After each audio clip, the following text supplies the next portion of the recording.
बिस्मिल्लाहिर्रहमानिर्रहीम। अस्सलाम वालेकुम डियर स्टूडेंट्स। अब chapter number 2 IAS 1 presentation of financial statements MCQs। ठीक है, MCQ सोल्व करने जा रहे हैं।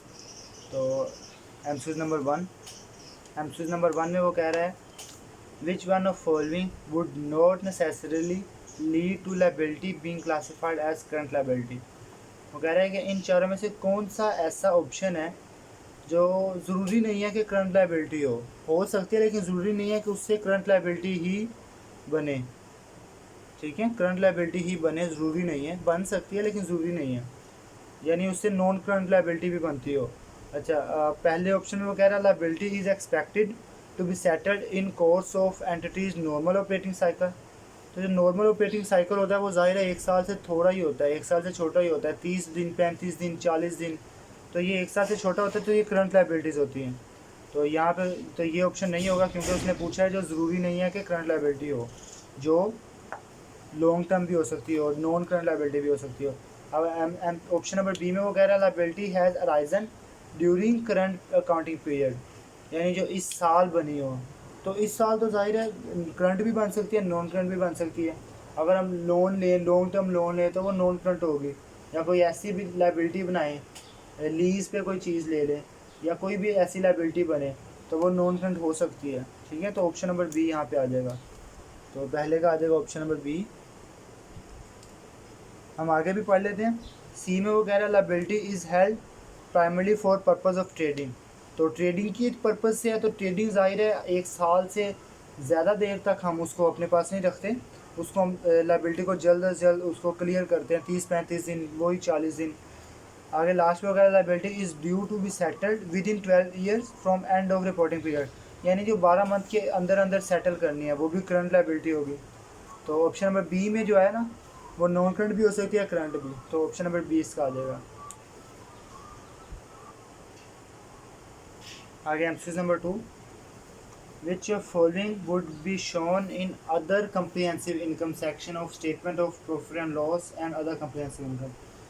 वो कह रहा है जो statement of profit and loss and other comprehensive income है, उसमें अदर कंप्रिहेंसिव इनकम सेक्शन में क्या आ रहा होता है। तो जब नेट प्रॉफिट निकाल लेते हैं, तो उसके बाद एक सेक्शन आता है अदर कंप्रिहेंसिव इनकम, जिसमें रीवैल्यूएशन आ रही होती है। अगर रीवैल्यूएशन से कोई भी गेन आ रहा है, तो वो वहाँ पे आ रहा होता है। तो ऑप्शन नंबर डी में वो कह रहा है gain on revaluation of factory building. अच्छा, यहाँ पे इन्वेस्टमेंट प्रॉपर्टी का भी उसने रीवैल्यूएशन गेन दिया हुआ है, लेकिन ये यहाँ पे नहीं आता, ये आता है जो इन्वेस्टमेंट प्रॉपर्टी के, तो ये आना होता है बैलेंस शीट पे। ठीक है, तो ये कंप्रिहेंसिव इनकम में नहीं आता। तो कंप्रिहेंसिव इनकम में gain on revaluation of factory building आता है। तो सेकंड का आ जाएगा डी। आगे third, which following are not items required by IAS 1 to be shown on face of statement of financial position, यानी स्टेटमेंट ऑफ फाइनेंशियल पोजीशन की face पे क्या क्या नहीं आना चाहिए, यानी नहीं आ सकता, रिक्वायर्ड नहीं है बाय IAS 1। इन्वेंट्री तो ज़ाहिर आनी होती है। प्रोवियन भी आनी होती है। गवर्नमेंट ग्रांट्स कभी नहीं आती, जबकि इंटेंजिबल एसिड्स वो भी आने होते हैं। तो इन्वेंट्री, प्रोवियन, इंटेंजिबल एसिड्स आते हैं, जबकि गवर्नमेंट ग्रांट्स नहीं आते। तो थर्ड का हो जाएगा सी। आगे fourth, how does IAS 1 defines the operating cycle of an entity. Operating cycle वो पूछ रहे हैं, इसको डिफाइन कैसे किया जाता है IAS 1 के ज़रिए। तो ऑपरेटिंग साइकिल होता है कि जब हम कोई एसिड ख़रीदते हैं, कोई भी एसिड हम जब ख़रीदें और फिर उसको बेचें, और जब बेचें तो उससे जब पैसे आ जाएं, तो उस सारे के दरमियान का टाइम, ताकि हम उस पैसों से दोबारा वही ऑपरेटिंग साइकिल चला सकें, दोबारा वही एसिड ख़रीद सकें और दोबारा बेच सकें, फिर दोबारा पैसे। तो जब वो हम एसिड ख़रीदें, तब से लेके जब तक हमारे पास पैसे नहीं आ जाते फ्रॉम कस्टमर्स, तब तक के टाइम को क्या कहते हैं, ऑपरेटिंग साइकिल। तो ये आ रहा है ऑप्शन नंबर डी में, the time between acquisition of acids for processing and receipt of cash from customer. तो ऑप्शन नंबर डी, चौथे का डी, यानी जब हम एसिड खरीदें तब से लेके जब हमें कैश मिल जाए कस्टमर से। आगे MCQ number 5, where are equity dividend paid presented in financial statement. वो पूछा है फाइनेंशियल स्टेटमेंट में जो डिविडेंड पेड है वो कहाँ पे आ रहा होता है। तो डिविडेंड कहाँ पे आना होता है, statement of change in equity में आ रहा होता है, रिटेन अर्निंग से माइनस किया होता है हमने। जो भी डिविडेंड पे करना होता है हमने, डिविडेंड पेड होता है, वो डिविडेंड पेड वहाँ पे आ रहा होता है। ठीक है, पेएबल अगर हो तो वो बैलेंस शीट में आएगा, बैलेंस शीट में पेएबल आएगा लाइबिलिटी के जरिए, लेकिन जो डिविडेंड पेड है ना, इक्विटी डिविडेंड पेड, वो आएगा रिटेन अर्निंग से माइनस हुआ हुआ शो होगा चेंज इन इक्विटी में। ठीक है, तो 5 का हो जाएगा ए। आगे 6, inappropriate accounting policies are rectified by. तो अगर वो कह रहे हैं कि अगर कोई अकाउंटिंग पॉलिसी इन अप्रोप्रिएट है तो उसको रेक्टिफाई कैसे करेंगे।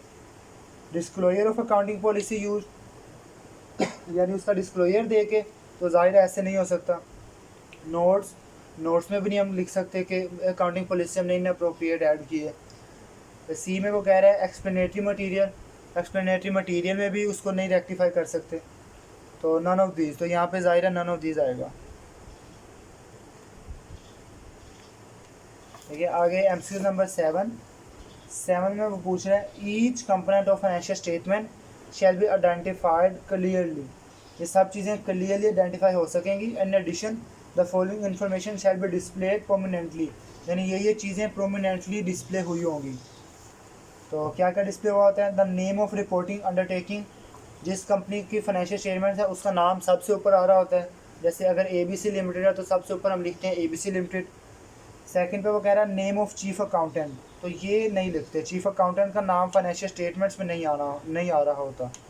थर्ड में वो कह रहा है weather financial statements cover individual undertaking और अ ग्रुप, तो ये आ रहा होता है कि अगर वो इंडिविजुअल अंडरटेकिंग है तो उसका भी आ रहा होता है, ग्रुप पे कंसोलिडेटेड है तो वो उसका भी लिखना होता है हमने कि कंसोलिडेटेड फाइनेंशियल स्टेटमेंट्स है या ग्रुप फाइनेंशियल स्टेटमेंट्स है।